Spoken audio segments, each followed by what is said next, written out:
In this video, I'll show you how you can fix low client FPS in Valorant. Now, the first thing I suggest you do is in Valorant, you want to go to your settings, your video settings, and you want to make sure that you turn everything down on low.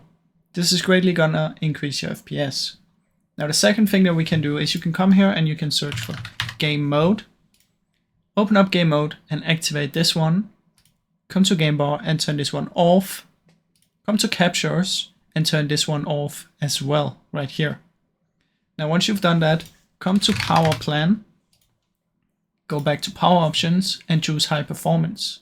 If you don't see it, it might be under here, so just look here.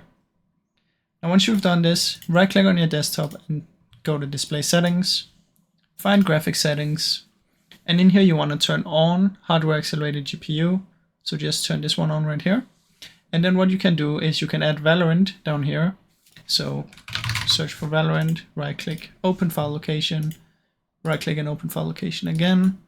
Come to your Riot Games, Valorant, Live, and then you want to go to shooter game, binaries, Windows 64, and find this one.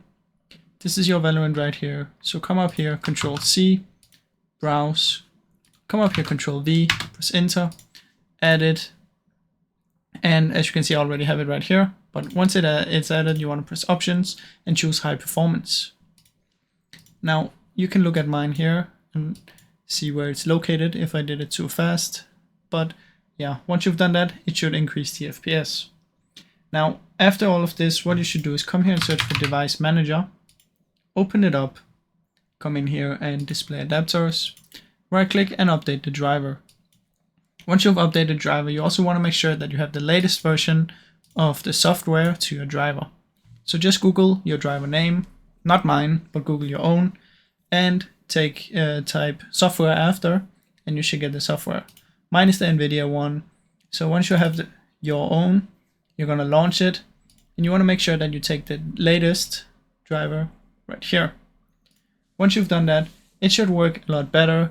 And also make sure that you're playing the game on full screen and not some weird windowed mode. And then it should fix your FPS. Now, I really hope this video helped you. If it did, please leave a like and subscribe, as it helps me out a ton. Thank you so much for watching.